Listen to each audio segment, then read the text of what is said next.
fiquei pensando em como eu poderia relacionar objetos, coisas do meu trabalho com a ideia do que representa um casa-cor, essa intervenção num espaço doméstico, arquitetônico, fazendo essas releituras.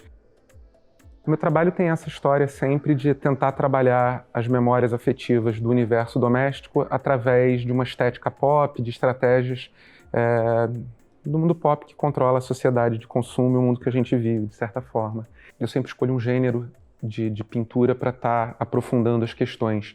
Então, eu acho que desde 2013 eu trabalho a representação da natureza morta. Para mim, na minha cabeça, o meu trabalho mesmo tridimensional é uma discussão sobre a pintura. Eu foquei nessa relação dos objetos de natureza morta, coisas da cozinha. Eu guardava as embalagens vazias dos objetos consumidos na minha casa, sempre embalagens plásticas, e depois preenchia isso com camadas de resina. O objeto de representação era um saco vazio, mas ele ao mesmo tempo era o suporte. Depois, por mais que eu retirasse o plástico e só ficasse aquele volume que eu chamo da memória do vazio, trabalhado, tratado como pintura, né, com cor, forma e uma tridimensionalidade ali que era inerente ao objeto anterior. Venho trabalhando também ao longo dos anos sobre porcelanas, sobre pratos. Então eu trouxe também uns trabalhos em que eu pego uma camada de tinta da bandeja de pintar a parede, que aí eu pinto em cima a reprodução de pratos de porcelana com resina.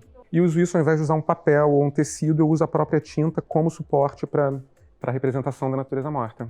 Esse outro eu já chamo de quebra-cabeça, que é um prato quebrado, como se fosse um achado arqueológico dentro da resina. E esse último, uma ideia da representação da pintura, mas é um guardanapo de decupagem banhado em resina e ele vai abraçando e endurecendo o prato que está dentro embaixo. Eu gosto muito da história pregressa dos objetos. Então, aquela moldura que tinha um douramento já está meio desgastada, está rachada num ponto. Eu acho isso lindo porque mostra uma vivência do objeto no espaço, uma história anterior. Eu acho importante trazer isso para junto do trabalho.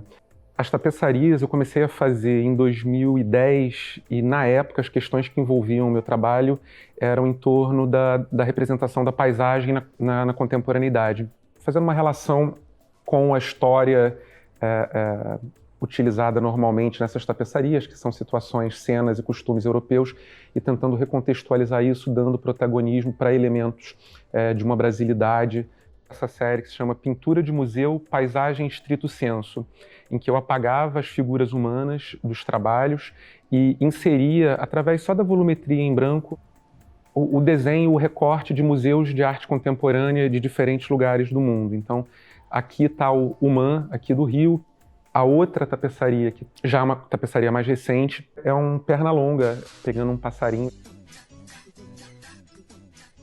Apesar das tatuagens e da estética, eu nunca fui do rock. Funk eu ouço desde a adolescência, desde da primeira onda do funk, sem dúvida. Eu ia ver show de Claudinho e Buchecha, de MC Marcinho, de Cidinho e Doca, Willy Duda. Isso eu era adolescente e estava indo ver essas coisas. Tava tomando banho de espuma, sabe? É uma coisa que uma galera nem sei se sabe o que é, mas a gente ia para uma festa e começava a chover uma espuma Nauru, bermudão. Então, eu sempre digo que eu tento fazer com que o meu trabalho tenha essa pegada de um Rio de Janeiro que se comunica com a Zona Sul, mas que a minha adolescência e a minha vida adulta é toda no subúrbio, sabe, estética grande família, mas eu tento pensar essa estética do abacaxi, de jarrinho de abacaxi de plástico, mas pensar em como relacionar as ditas alta e baixa culturas, sabe?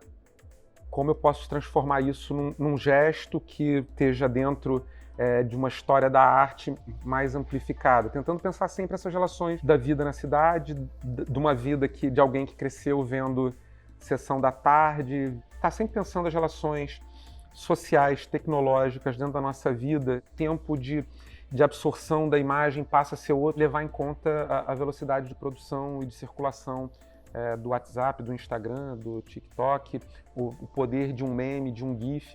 Eu acho que as pessoas dentro de uma exposição hoje a gente vai ter que levar em conta que elas vão perder mais tempo olhando para o celular, escolhendo o filtro para fazer a foto, muitas vezes, falando do grande público, do que literalmente ali de frente se confrontando com uma obra.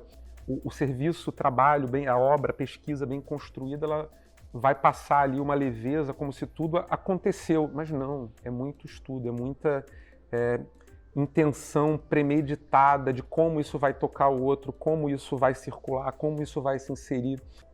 A estética, a beleza é um anzol, é algo que pode trazer o outro para junto, tentando fazer dele cúmplice de algo que você está tentando ali discutir.